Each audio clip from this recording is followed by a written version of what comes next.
राष्ट्रवादीमध्ये काम करणाऱ्या तुम्ही साहेबांचे असो किंवा दादांचे राष्ट्रवादी असो, या सगळ्यांच्या मध्ये तेवढं दुःख आहे। आणि त्याहीपेक्षा या महाराष्ट्रामध्ये ज्या माता भगिनी, लाडक्या बहिणी ज्या होत्या, ज्या दादांनी त्यांना सगळं ही केलं होतं, प्रत्येक सभेमध्ये ते आवर्जून त्या गोष्टींचा उल्लेख करायचे। अशा सगळ्या गोष्टी आज या लोकांच्या डोळ्यासमोर आहेत। मी खानापूर तालुक्यातील आमच्या राष्ट्रवादी काँग्रेस पार्टी सगळेच पक्ष संघटना, व्यापारी सगळे संघटना असतील, धोकेवाले असतील, बार असोसिएशन आपले असेल, सामाजिक चळवळीमध्ये काम करणारे कार्यकर्ते असतील, पत्रकार बंधू असतील, इलेक्ट्रॉनिक मीडिया असेल आपला, या सगळ्यांनी आज इथं दादांच्या शोकसभेला खानापूर तालुक्यामध्ये आपण सर्वांनी शोकसभा घेतो।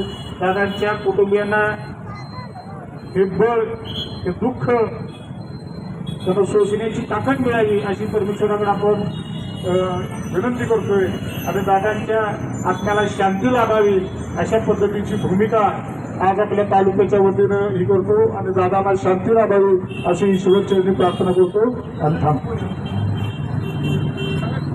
राज्याचे उपमुख्यमंत्री ते राष्ट्रवादी काँग्रेसचे राष्ट्रीय अध्यक्ष आदरणीय अजितदादा यांचं परवा दुःखद निधन झालं। त्या दुःखद निधनामध्ये भावी जिल्हा परिषद गटातून वंचित बहुजन आघाडीच्या वतीनं, आमच्या कुटुंबियांच्या वतीनं आणि अन्य संस्थांच्या वतीनं आणि ढवळसरच्या वतीनं मी त्यांना भावपूर्ण श्रद्धांजली अर्पण करतो। वर्गीय म्हणूयात अजित दादा पवार हे जितके महाराष्ट्रासाठी लाडके होते, तितके प्रत्येक क्षेत्रातील माणसासाठी, खास विशेष करून विद्यार्थी आणि मीडियासाठी, कारण प्रत्येक मीडियाच्या माणसाला ते नावानिशी ओळखत होते, म्हणजे एवढी त्यांची प्रचिती होती आणि माणसांना ते लक्षात ठेवत होते की त्यांची तीव्र बुद्धी होती। परंतु काळाने त्यांच्यावरती घाळ घातला आणि आज ते आपल्यात नाहीत।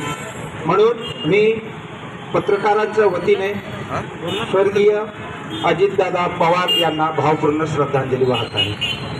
त्यांचे सर्व सदस्य आणि कार्यकर्त्यांच्या वतीने, पदाधिकाऱ्यांच्या वतीने भावपूर्ण श्रद्धांजली अर्पित करत आहे।